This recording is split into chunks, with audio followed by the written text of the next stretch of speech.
tipo kong negosyo. Ang tipo kong negosyo.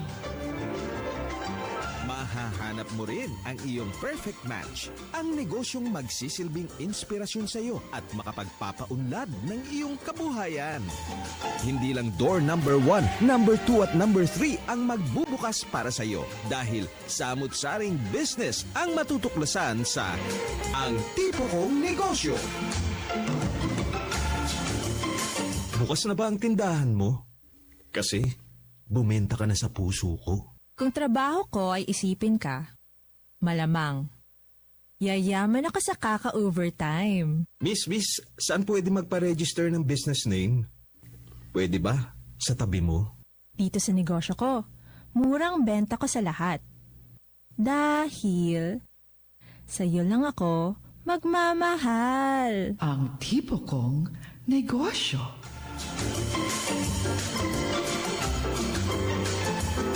Sina Tess Ramirez at Direktor Telma Dumpit Murillo sa Ang Tipo Kong Negosyo. Good morning! Magandang umaga po ng Biyernes sa inyong lahat. July 18, 2014 tayo ngayon. At araw na naman para sa programang Ang Tipo Kong Negosyo. Dito lamang po sa inyong himpilan, DZRB Radyo ng Bayan, na napapakinggan din po sa aming sister station sa FM band, ang DWBR, at syempre sa lahat ng Radyo ng Bayan stations nationwide. Ang programa pong ito ay hatid sa inyo ng Radyo ng Bayan at ng Department of Trade and Industry. Ako po si Tess Ramirez at ang aking partner from DTI, of course, ang napaka-sexy at napakaganda forever si Director Telma Dumpit Murillo. Director Telma, magandang umaga. Magandang umaga, partner, at salamat sa Diyos. Paalis na ang bagyo, o wala na ang bagyong Glenda. At, pero meron bad news rin yata, yung Henry na walang papasok. May kapalit eh. May kapalit ka agad. Oo, ganun talaga. Anyway, samahan po ninyo kami sa susunod na 1 oras at siguradong marami na naman po tayong pag-uusapan. Pero unang-una, partner, syempre gusto ko itang batiin sa ating 100th episode.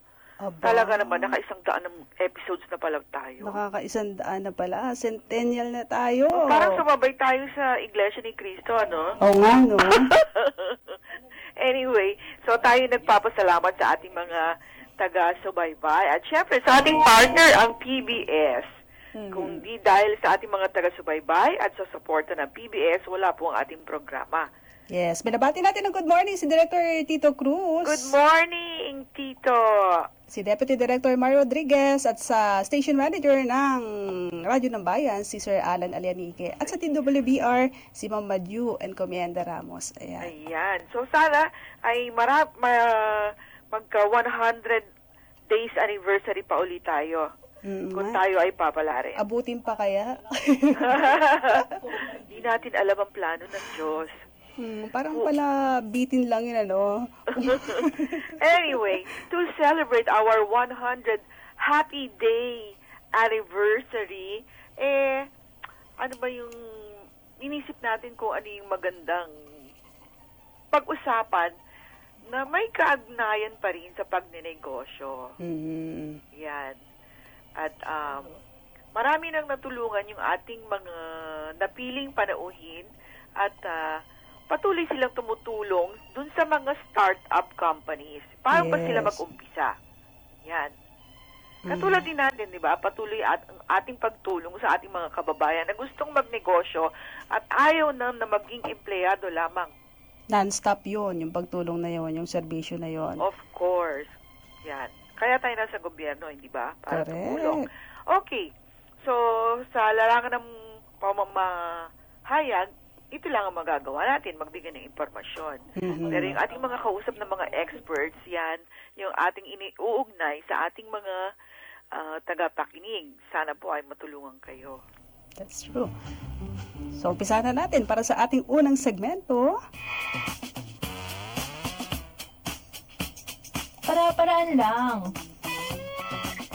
Sinong ating unang pararaanin, Director Telma? Ang utang agad no? Kasi negosyo, ang una nating panauhin ay ang Regional Director for Continental Asia, freelancer.com, and a serial entrepreneur. Tama ba to? Serial entrepreneur, hindi social entrepreneur? Tama daw, sabi ni tama. Morena. Ano ba yun? Kasi pag serial, pag nakakarinig ako ng serial killer. Oo, yun ang una papasok sa atin. Serial killer o breakfast cereal? Anong gusto mo? Okay, let's welcome to the program. C-E-R-E-A-L. Ayun, mas masarap yun, yung cereal. Wrong spelling lang nga. Si Mr. Georgie Azurin, good morning to the program. Good morning. Good morning sa lahat. Good morning, Director Telma. Good morning, Miss Tess. Good morning po. At good morning po sa lahat mo po ng mga nakikinig ng Ang Tipo Kong Negosyo na radio program. Yes, salamat sa oras po ninyo. Unang-una, siguro ipaliwanag natin, ano po ba yung inyong kumpanya na freelancer.com? Paano po ito nag-umpisa? Opo, salamat po. Yung freelancer.com po, nag-umpisa lang po to mga 5 years ago. Dito po pumupunta lahat ng mga freelancers para kumuha po ng mga sideline, mga freelance jobs. At after 5 years po, after short 5 years, 12 million members na po kami worldwide. And 600,000 Filipino members. Wow. Meron pong mga projects po kami dito from 4,000 to 6,000 jobs a day. Mm-hmm. So dito po pumupunta yung ating mga programmers, writers, logo designers, cartoonists, pati mga Most teachers. of the no? jobs available are mostly digital Opo. related? Anything po na pwede hong i-deliver via email or Okay. i-upload or mas sa Skype. Kasi minsan ang dami rin ho pa nagpapa-tutor po na Really? academic. Tutor, ha? Opo. So these are mostly home-based businesses? Opo. Marami ho sa amin mga home-based at halos marami na rin ho full-time. Oo. Yung mga iba naman po may day job tapos nagsa-sideline po sila, nagfi-freelance po sila sa gabi. Really? Naku, Opo. partner, ito yata yung ating sagot sa ating dasal. Oo nga, madaling trabaho, hawak yung oras. Oo. Yes, Yes. po. Marami na hong po, mga iba nag-umpisa lang $200, $300 a month. Yung mga iba Dollars, partner, hindi ka na kailangan mag-ibang Oo. bansa para kumita ng dollars. yung mga iba naman $3,000, $5,000. Nagfo-full-time online work na sila. Pag-aabot na ng ganung amount, kailangan full-time work na. Opo. Okay. Paano nyo naisip na umpisahan itong negosyo na ito? Ang nag-umpisa po nito ay aming ang founder po si Matt Barry sa Australia. From Tapos, Australia. Opo, sa Australia. Kasi naisip nga ho niya na ang hirap pong makahanap ng, since uso na ho ang outsourcing, ang hirap po din noon na mag-trust. Kunyari po, paano ipagkakatiwalaan talaga ng isang American client ang isang Filipino programmer Right. or thousands of miles away. So nakaisip po kami na gumawa ng platform na safe mag-conduct kasi nagbibigay po ng rating. At so may safe po makipag-deal ang both employer at saka freelancer. So ginawa ho namin tong freelancer.com na platform. Tapos ang maganda po nito sa halos sa Pilipinas po ang karamihan po ng mga developers ng platform na to at saka mga customer support dito po sa Pilipinas ginawa. Wow. That's Opo. amazing. Pinasok nila yung digital world ngayon. At Regional Director for Continental Asia, si Mr. Georgie Azurin, no? Opo. Mahirap po bang trabaho yan?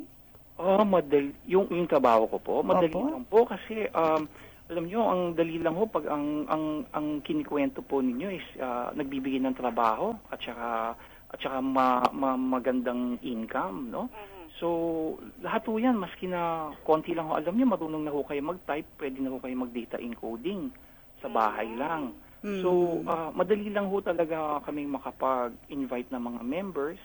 Kaya nga ho, in a short span of 5 years, nakapag-gather na po kami ng 12 million members worldwide. 12 Ayun. million members. Sa mga members bang yan, may mga hackers ba? Hindi naman po. Ano lang ho, mga tutor, mga academic tutors, mga public school teachers, nagsa-sidelines sa gabi. But do you have to pay to be a member? Hindi po, libre po. Libre. Nako, partner. Yan ang gusto ng favorite word, libre. Libre. Opo, So, totoo libre po. lang na sumali sa freelancer.com. Yes. Walang age requirement. Wala po as early as maski 16, 15 years old kasi 46% po ng members namin are young. Ginagamit po nila ito pambayad po ng tuition nila, especially sa provinces. Yes. And then And po, up to how old naman po? ay, wala akong age limit. We have No age freelancer. limit. Wow, that's Opo. great. Maski 60 to 70 years old. Actually, yung mga mas nakakatanda, yung pa nga ho ang nakakakuha ng malaking fees kasi ho, medyo high-end po yung kanilang knowledge, no? We're seeing clients from the UK, pinapa-outsource architectural plans dito. Syempre, yung mga expert po na mga architects natin, sila po nakakakuha kasi they have decades of experience already. Pero pagdating ngayon sa computer skills, daig ng bata ang mga may edad na, di ba? Paano kung menor de edad ang interesado? Pwede rin ba sila? Pwede rin po. Pero typically, mga 17, 18 ho, ano na ho rin yan, nag-iisip na rin po ng trabaho, especially ho doon sa mga college level, kasi minsan pambayad din ng tuition nila. Yes, oo. And, or ayun, naghahanap po, pambili po ng laptop or pang-gimmick. So, meron po silang extra income. Merong buzzword ngayon na tinatawag na growth hacking. Ano Yes. ibig sabihin po nito? Okay po. Ang growth hacking po is another form of marketing. Lately It's a na marketing nangyayari. technique. Po, it's a marketing technique na binansagan as growth hacking. Kasi po, ang uso po ngayon, 'di ba ho, mga mga startups po, ang mga startups po, founders, syempre kukunti lang po ang pondo ng mga yan, hindi naman po mga malalaking kumpanya. Yes. So, gusto po nila maaga pa lang ho, makapag-massive growth na po sila in terms of not only revenue, pero kunyari kung gumagawa ko kayo ng mobile app, pinakamaraming download, pinakamaraming visitors sa website ninyo, pinakamaraming users. Ang growth hacking po is a bagong technique lang po. Mga na-term lang po to last 2010. Ang isa pong mga, siguro lately, pinaka-popular na growth hack po is yung rise po ng Flappy Bird. Di ba ho, biglang out of the blue, biglang everyone's using, no? So, growth hacking technique po rin ang ginagamit noon para biglang sumikat, no? Flappy Bird, Angry Birds. So, yun rin po ang ginagamit po ng mga ibang companies po, no? For example, Facebook. Kaya ho sumikat ng Facebook, ganun po. Yung Instagram, YouTube. Pati rin ho kami, no? 5 years pa lang ho kami, ginamit po namin growth hacking technique para umabot po kami ng 12 million in short. Sabi ko na nga ba, meron ding hacker sa inyo eh. Yung term pong In a hack. good way. Oo. Yung term pong hacking po, misnomer po eh. Actually, hindi ko rin nga alam ba't nila sinabing hacker kasi ang perception po ng mga tao is meron kayong, di ba, hinahack na sistema, no? Hindi po, no? Ang hacking lang po is a different term po sa growth hacking. Ang growth hacking, the term hacking lang po is really a marketing technique lang po para makapag-experience tayo ng malakas na growth doon sa kumpanya. Ayun. Sa useful na paraan yung sa inyo, ha? Yan namang isa, partner, yung tinatanong natin kanina, ano ba yung serial entrepreneur? O nga ako, narinig ko nga ako, Serial either killer. serial killer or serial breakfast. Opo, ang ano po kasi ho ngayon, ang kami po, since madali ho magtayo po ng negosyo at saka marami pong opportunities, ang ginagawa po namin is nagtatayo po ako ng maraming mga negosyo. Tapos, ang ginagawa po namin is nag-identify ako ng co-founder, tapos ginagawa ko kami ng blueprint or template, at saka template for growth hack, tapos siya na ho po, yung co-founder na po ang magpapaandar. Ayun. Opo. Tapos tatayo ho ulit ng susunod. Oh. So ano pong klaseng tulong ang ine-extend ninyo to get it off the ground? Kasi ho, syempre na ho, medyo mas nauna naman po ako sa kanila. Karamihan po ng mga co-founders ko, medyo bata-bata. So yung experience ko po on ano ho bang pinakamagandang mga technology ideas na available. Tapos in-apply ho namin ng growth hacking technique. And then ang uso na rin ho kasi sa startup po, yung mga angel funding, nakakapag-set up po ako ng a number of possible angel funders para ho mag-fund po, no, ng mga startup. Siguro marami po kayong mini-mentor ngayon ng mga startups. Opo, over a decade na po, yan po ginagawa ko. Parang tulong ko na rin po sa mga entrepreneur. Siguro mga 2 hours a day, that's what I do, no? Mentor a lot of mga technology startups. Matulungan lang po sila. Parang advocacy na niya. Opo, advocacy ko po. And yun nga ho, dito po sa Philippines, 600,000 ng online entrepreneurs. Ang tingin ko rin po sa kanila, no, mini-mentor ko po sila, no, 600,000 Filipinos. And then I'm also covering po yung sa Asia, ang estimate po namin mga 5 to 6 million ang online freelancers po namin diyan. Yun din po, no, in a way, we're mentoring them po, no. So talagang advocacy ko po talaga yan. Meron po ba kayo nakikitang trend ngayon? Kasi ang ginagawa ng iba ngayon, nagtatayo ng negosyo, tapos ibinebenta naman sa mas malaking kumpanya. Yun po yung uso ngayon? Opo, alam mo, thank you po for that observation. Ang 95%, ito po observation ko, 95% ng technology startups ay tinayo at dinedress up po for an acquisition. Kasi po, ang business models po ngayon, hindi nyo na ma-assure na yun pa rin ho ang mangyayari 2 years from now. Unlike ho before, yung alam niyo, kung yung lolo niyo po, yung tatay niyo may bakery or may soap factory, asahan niyo na pwede ninyong ma-inherit, no? Ngayon po, ang mga negosyo po ngayon sa technology, baka 2 years from now, hindi na ho yun yung model. Kaya, So sell it while it's hot. yes, opo. Yung natira Pagdating pong, sa technology. opo. So, yan po yung 95%. Yung 5% po, ang gawa naman nila, sila naman lang tagabili. Kasi they own the industry. Sila po Pero yung iba yung mga may pamanang negosyo, cherish nila talaga yon. Ayaw nila mawala sa kanila, no? Oo. Yung mga mamana po, especially if you own the industry, no? Kasi pag if you own the industry, you can acquire. You can acquire. Like for example po, kunyari, malls, no? Mga Henry C. You know, they own the industry. That's why they can create or Mga abolish retail giants sila. Opo. Ang technology po, startups po natin dito that basically own the industries, yung OLX, no? Yung sulit. Kasi yung sila, malaki na po sila. So, they even acquire smaller companies.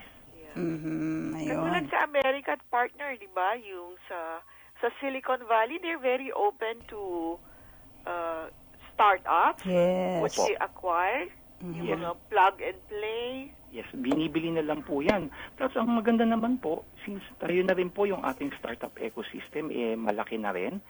Alam mo, napapansin na rin po tayo sa ibang bansa. Yung mga companies po sa Silicon Valley and Japan, they come here to look for acquisitions. That's right.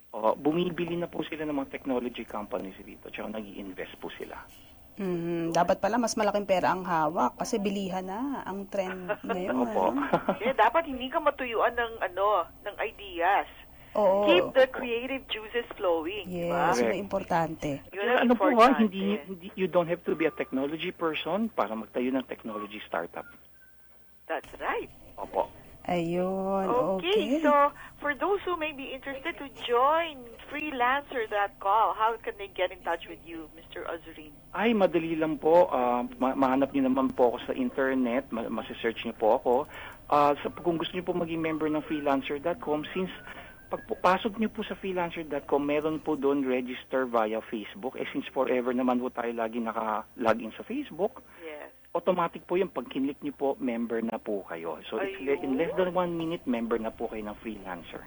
Galing. And then how they will be notified of jobs or they have to look for jobs? Opo, ang mangyayari po, ikiklik niyo po kung ano yung skills na marunong niyo. Kunyari po, marunong, ang trabaho niyo po is voice over talent. Ikiklik niyo po yun. Tapos every few hours, may marireceive po kayo lagi mga latest job postings na required mo po for voice over talents, or for data encoding, or for programming, or for academic tutoring. Oo. We have Siyempre, up to- tatanungin nila, paano ho kami siguradong mababayaran ng kumpanyang ito? Ay, opo, correct. Tama po 'yon. That's the reason po we have freelancer.com kasi ho, kung doon ho kayo sa aming platform mag-work, protektado po kayo kasi pareho po freelancer tsaka employer, we protect their interests. Ayun. Opo. Okay, maraming salamat sa impormasyon, Mr. Georgie. And meron pa kaming nakalap na isang impormasyon. Birthday niyo pala kahapon. Opo, maraming Belated happy salamat. Belated happy birthday Thank you, po. thank you po. And may you have many more para marami pa kayong matulungan. Opo, marami po salamat. Hindi na po namin itatanong yung age, ha? Opo, wag na lang. Baka secret. Okay, thank you very Thank you so much po. Georgie. Thank you very much po and congratulations po on your 100th episode. Thank you.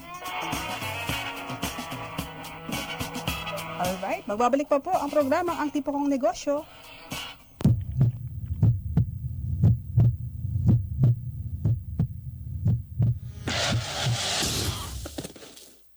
Pwedeng mangyari ang di inaasahan. Buti maasahan ka at ang SSS. Sa bawat hulog mo, mas malaki ang balik sa'yo. May sickness, maternity, disability, death and retirement benefits ka, kaya protektado ka at iyong pamilya. Mag-member ng SSS. Punta na sa SSS branches o sa website sss.gov.ph for details.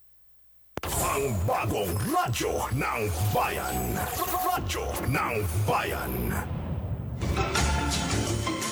Kung saan ka pa naghahanap ng business opportunity, sa akin lang, may opportunity ka na. Pwede ba kitang abutin?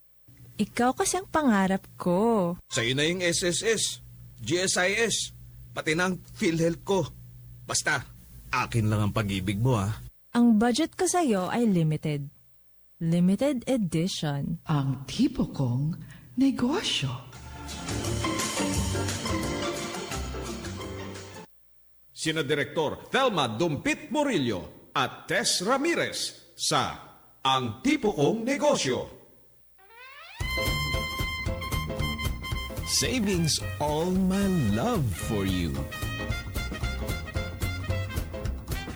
Tuloy-tuloy tayo sa oras na 28 minutes makalipas ang alas 8 ng umaga at pagkatapos natin makausap ang isang serial entrepreneur, Director Thelma, sino yung ating susunod na kakausapin naman ngayon?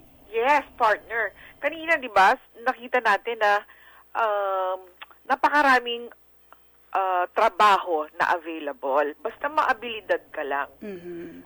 Ngayon, sa pagninegosyo, basta maabilidad ka rin, walang problema. Hindi mo pwedeng sabihin na, wala akong kapital Kasi maraming mga organisasyon na handang tumulong. Katulad na lang itong susunod natin na kakausapin. Founder siya ng The Spark Project at maganda ang kanilang advokasya din. Parang Lucis ba yun? Yung kanilang negosyo na biglang boom, ganon? Hindi. Yung kanila, kung ikaw ay may isang idea, they will provide the spark. The spark for that idea to, para mag-ano siya, yumabong, kumbaga. That's why they're called the Spark Project. So let's talk to the founder, Patch Dulay. Good morning to you, Patch. Good morning. Thank you for having me this morning. Yes. Morning po. Ayan. Medyo mahihain yata si Mr. Dulay. Ano po, sir? Tama po ba yung aking description kanina about the Spark Project? Yes po. Spark Project is what we call, yun, yung crowdfunding site. Medyo bago po yun sa Philippines, crowdfunding website. So makikita siya sa internet. Itong crowdfunding, ito po yung ang ginagawa namin sa The Spark Project. Tutulungan namin yung mga entrepreneurs, startups na maglikom ng pera para sa kanilang mga ideas. Yes. So, ginagawa namin to sa pamamagitan ng paggamit ng mga web technologies tulad ng social media at saka e-commerce. Kita mo, partner. Ang galing, di ba? Oo nga, ibang klase ito. Ngayon, ma'am. go ahead po. Sige po. So, naman po, yung crowdfunding, although bago yung term ng crowdfunding, yung konsepto naman ng crowdfunding, hindi naman to bago sa ating mga Pilipino. Sa katunayan nga, parang sanay na tayo dyan pag kunwari nag-aambag-ambag tayo ng pera para sa isang regalo o minsan kahit sa simbahan, 'di ba, nagbibigay tayo ng pag nagkakaroon ng sa simbahan, nagbibigay tayo, nagtutulong-tulong tayo para magbigay sa simbahan. So ganun din, ginagamit lang natin ito ngayon sa paglikom ng pera mula sa maraming tao para masimula ng isang idea o isang business. Oo. Pero may standard price po ba yon yung kinokollect na money?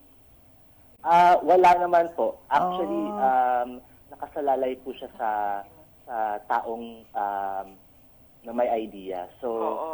Kung kung gaano pupunta kayo- ka-attractive yung idea, kung, Opo. di ba? If, let's say, ako, nabasa ko yung isang project na nangangailangan ng pondo, kung ako ay sympathetic dun sa kanyang project, magbibigay ako, hindi ba? Parang ganun Opo. ba yun? Oo.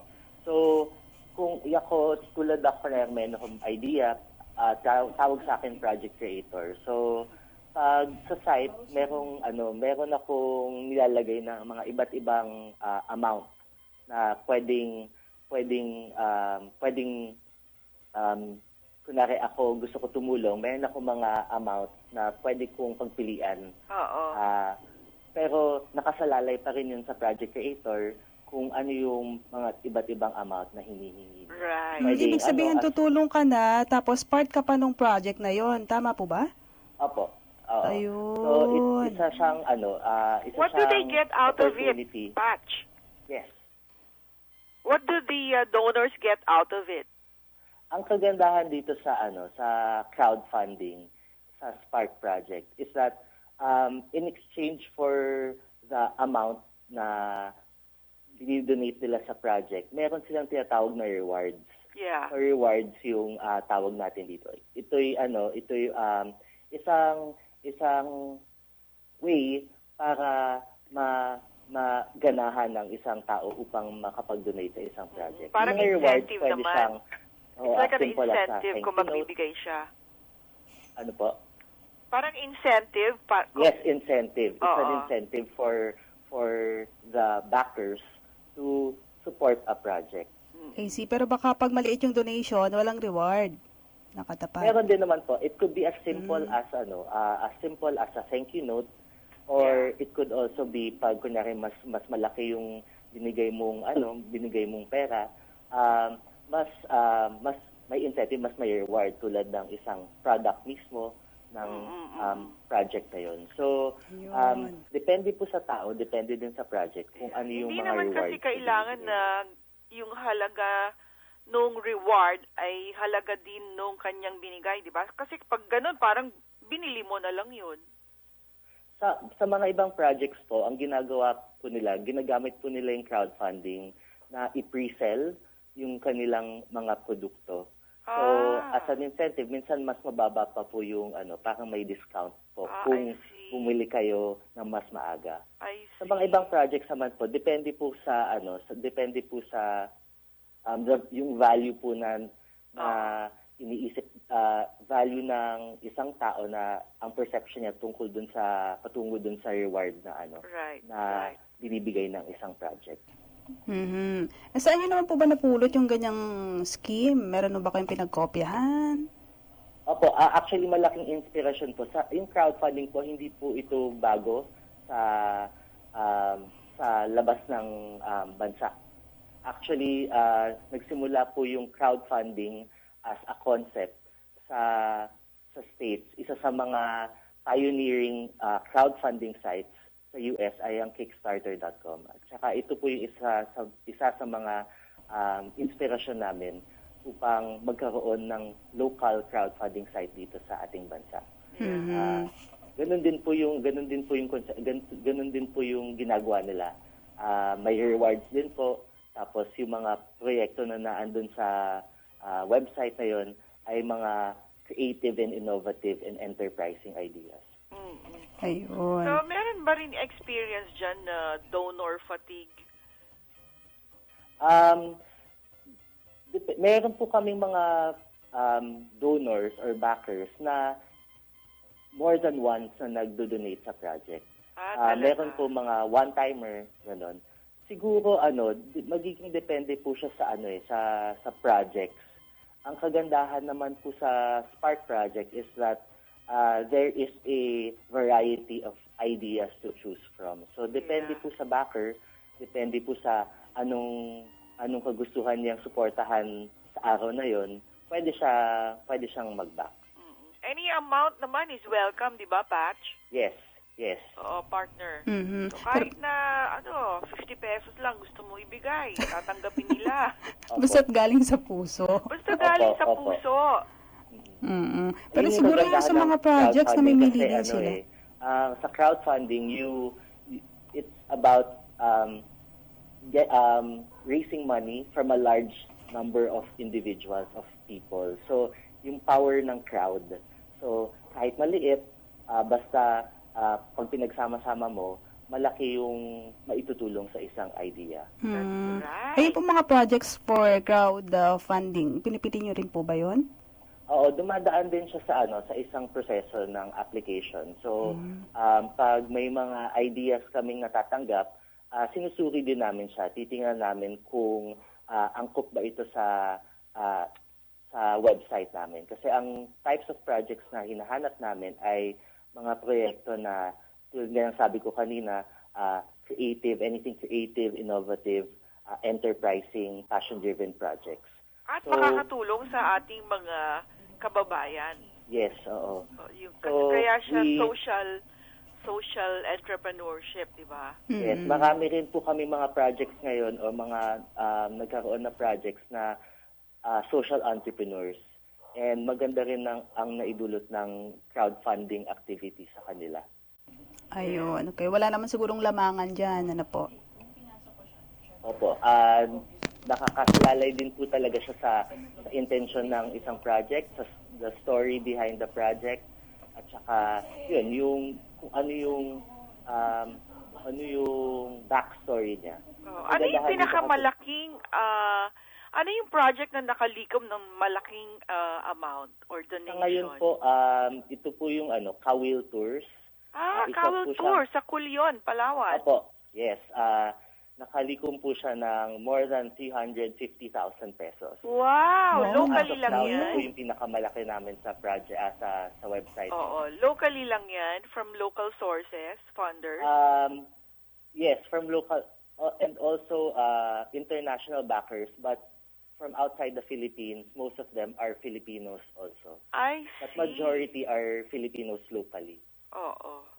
So, kailangan malawak pala yung inyong database ng mga pinapadala ng notices or advisory. Actually, tulong-tulong po siya.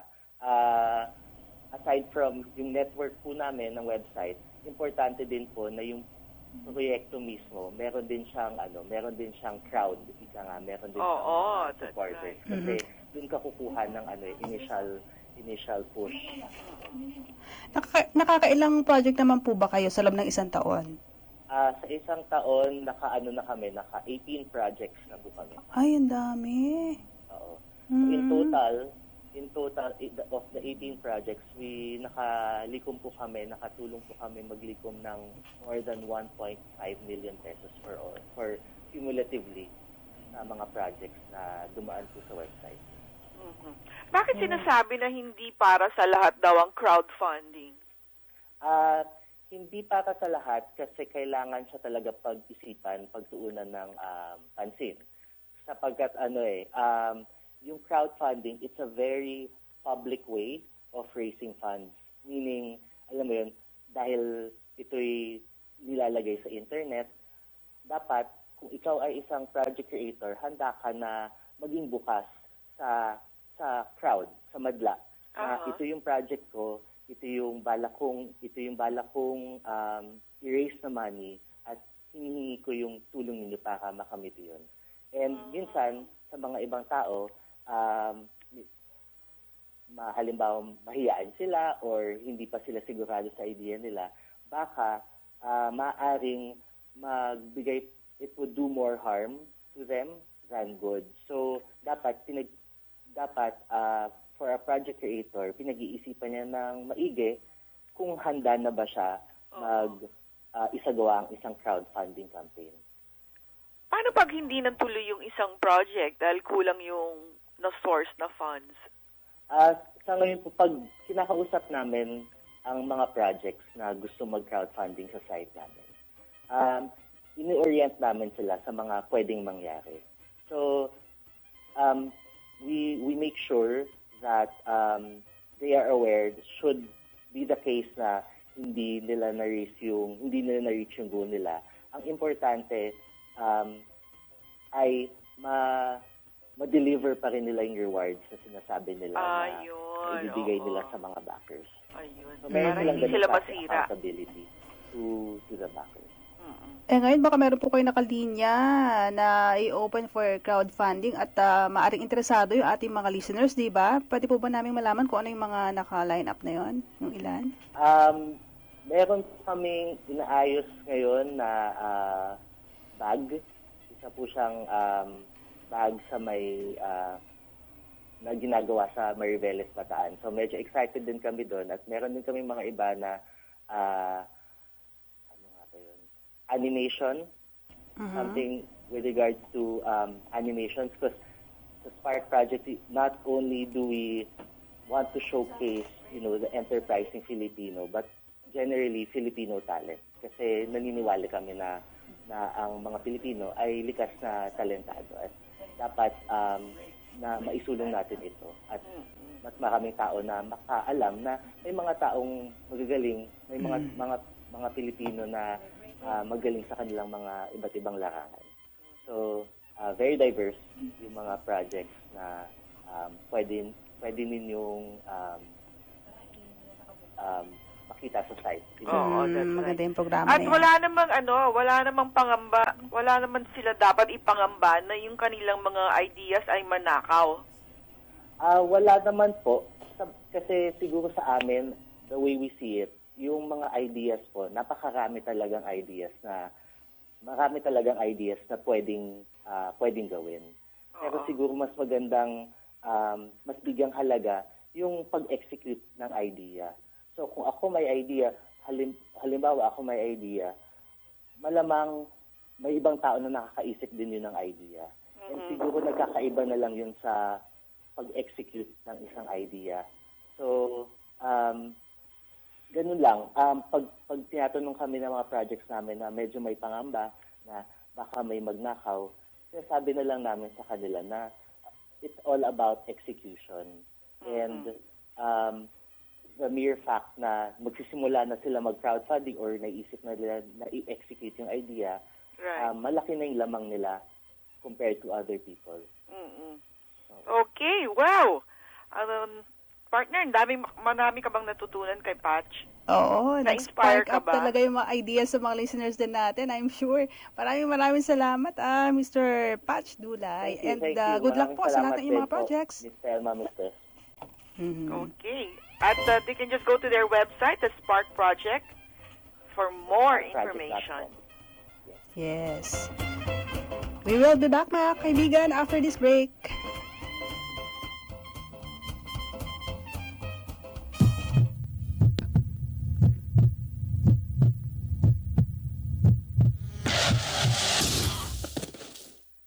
Pwedeng mangyari ang di inaasahan. Buti maasahan ka at ang SSS. Sa bawat hulog mo, mas malaki ang balik sa'yo. May sickness, maternity, disability, death and retirement benefits ka. Kaya protektado ka at iyong pamilya. Mag-member ng SSS. Punta na sa SSS branches o sa website sss.gov.ph for details.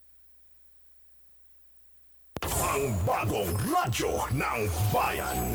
Radyo ng bayan. Ang tipo kong negosyo. Sina Tess Ramirez at Direktor Thelma Dumpit Murillo sa Ang Tipo Kong Negosyo. Alas 8:46 na po at dito sa programang Ang Tipo Kong Negosyo. Sunod natin itong segmentong ito.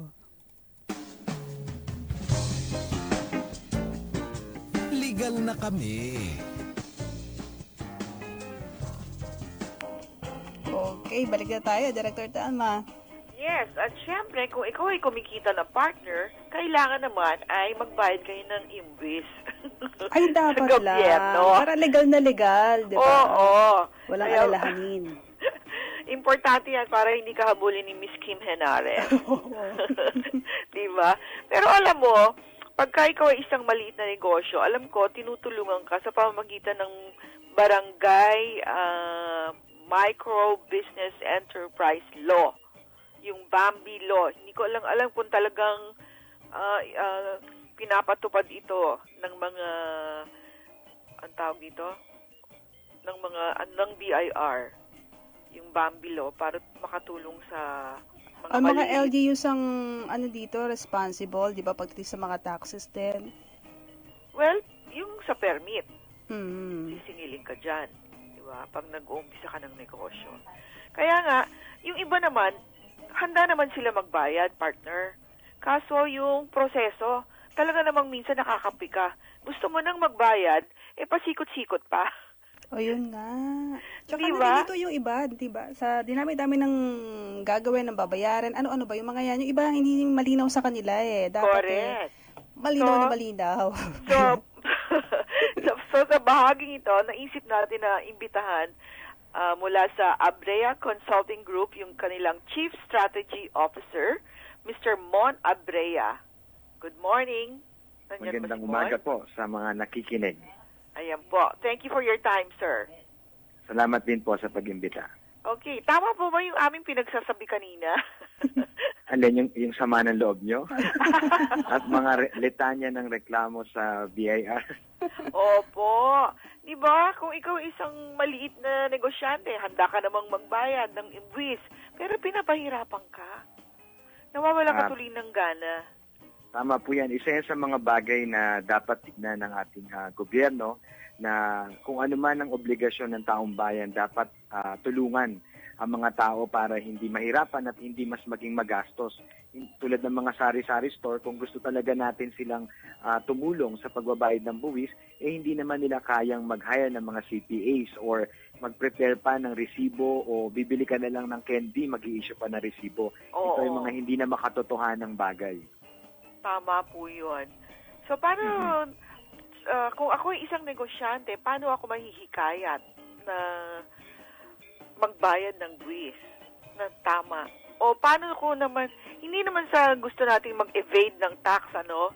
Pero paano natin paliliitin yung ating bayarin? Sa totoo lang po, marami tayong buwis sa Pilipinas. Pero hindi naman lahat ito ay dapat nating bayaran or hindi naman lahat ay malaki. Kadalasan kaya ito lumalaki dahil hindi natin alam kung alin doon ang dapat nating bayaran at kung kailan natin dapat bayaran. At dito pumapasok yung lagayan dahil pag masyado ng malaki na may penalties pa, sino namang gaganahang magbayad pa nito? Correct. Marami talagang nalulost sa usapin ng taxes. Diba? Naniniwala po tayo dyan. Katulad po nung binabanggit ko kanina, Mr. Abrea, yung pong Bambi Law, hindi ba dapat yan ay ini-implement? Ang Bambi Law po ay hindi obligasyon ng BIR. Ito po ay obligasyon ng munisipyo or ng City Hall. Kailangan po yung City Treasurer or yung Municipal Treasurer ang dapat mag-issue ng certification. At ito'y pinepresenta lamang sa BIR. Kaya karamihan, pag humihingi sila ng exemption sa BIR, ang sagot sa kanila, walang ganyan dito. O hindi kami nagbibigay ng exemption. Tama po sila. Hindi po sila ang nagbibigay ng exemption. Pero may kilala po ako na isang micro-enterprise, meron siyang certification galing sa munisipyo, hindi pa rin in-honor ng BIR. Hindi naman po nila kailangang i-honor yon dahil ang gagawin nyo lamang po sa inyong tax return, ang ilalagay nyo exempt. Kaya kapag in-audit ka nila, kung sakali magka-oras sila sa dami ng taxpayers, ipapakita mo lang yung certification. Pero hindi mo kailangang humingi ng recognition sa BIR kasi ito ay nakapaloob sa batas. Talaga po? Ganun ba yun? Opo. Ang pagkakamali po natin, yung iba pagka nagre-register, ang gusto nila lumabas sa registration nila na exempted po sila.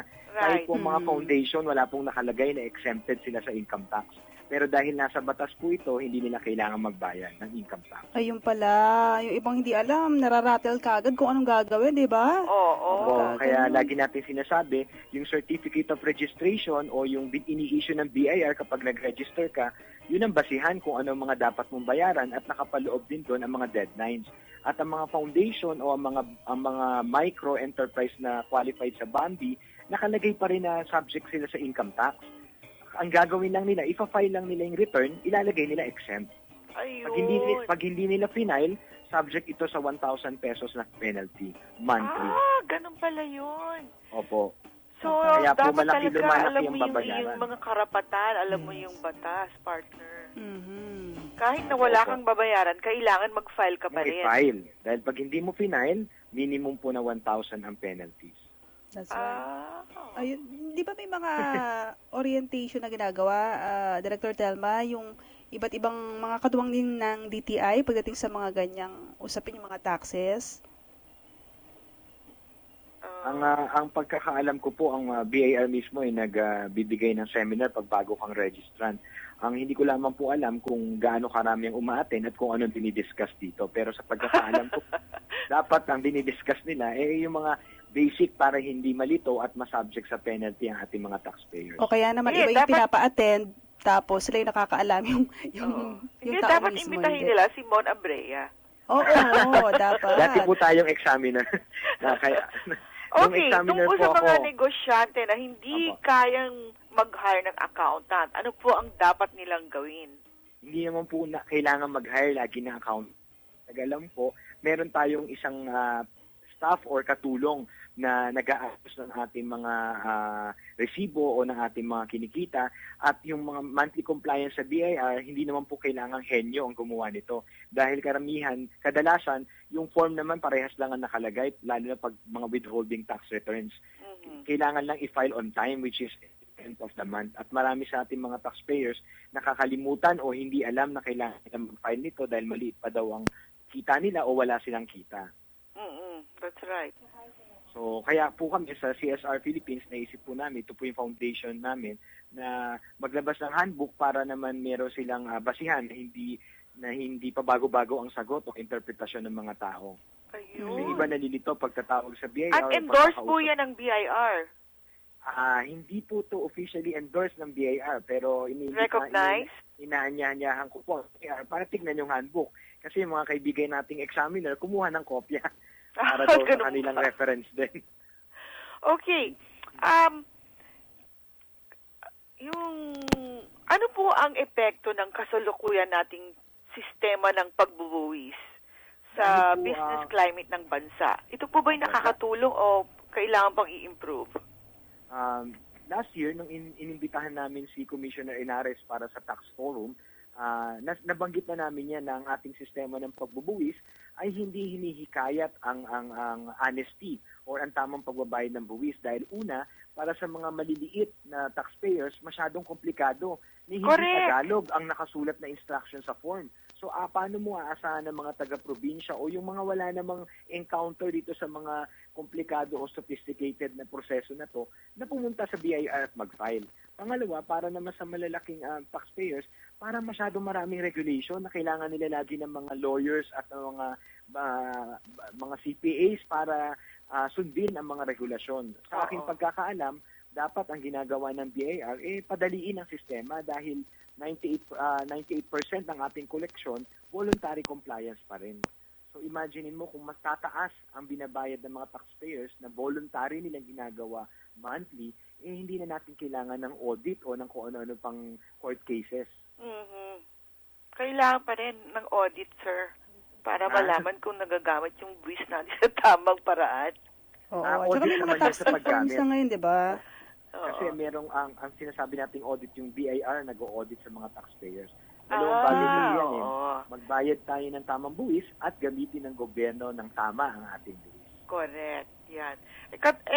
As it is, ang talagang force to good, yung mga swelduhan lang, lalo na sa gobyerno, di ba? Talagang tanggal agad yan, yung kanilang withholding tax, walang magagawa. Kaya sinusuportahan natin ang Senate bills na pinabababa ang income tax sa mga empleyado. Dahil naniniwala tayo na mula't simula, ang tanging nagbabayad ng tamang buwis. Walang negosyante pwede magmalaking tamang binabayad din ng buwis kasi hanggat hindi na audit, hindi naman siguradong tama yan. Nung tinanong nga ako, ang malalaki pang korporasyon nagbabayad ng buwis, ang sagot ko konsensya lang nila ang pwedeng sumagot niyan. Kasi pagkakaalam ko, ang mga empleyado lang ang talagang honest taxpayers dahil wala silang choice. Nababawas na kagad ang kanilang buwis. At sa tingin ko panahon na para babaan ito. Para naman ma-enjoy nila yung kita nila.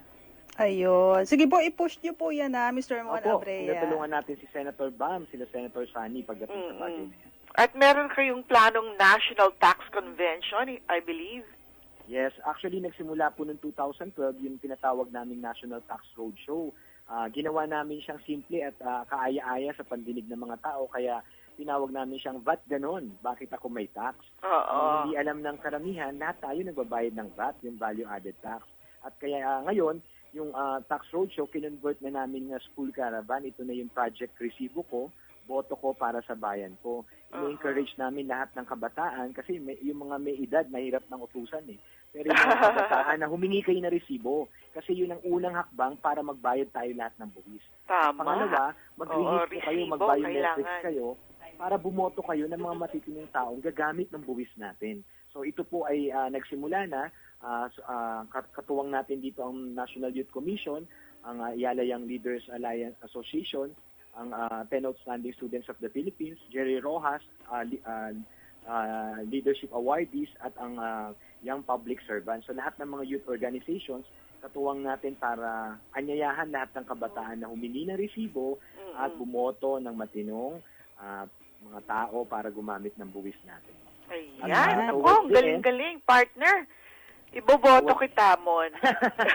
Kung tatakbo ka. At sana bago bumaba si Presidente Aquino, magawa na natin yung National Tax Convention sa tulong ng ating mga senador. Kasi naniniwala tayo, hindi na pwedeng puro inspirasyon. Ang kailangan natin, resolusyon at legislation ng pagpabababa ng buwis. Ayun, tamang-tama. Well said. Thank you very much for spending your time with us, Mon. At sa uulitin, kung maglo-launch ka na ng iyong National Tax Roadshow, balitaan mo kami. Opo, at ang ating libro po ay available na sa lahat ng bookstores.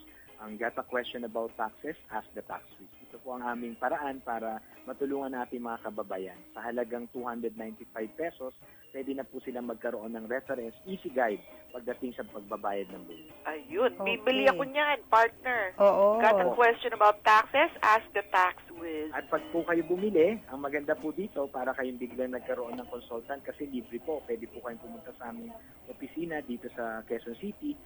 Tumawag lamang po kayo sa number 622-7720 at libre po namin kayong bibigyan ng tax advice para po mabawasan ang inyong problema. Alright. Maraming salamat, Mr. Abrea. Maraming salamat din po.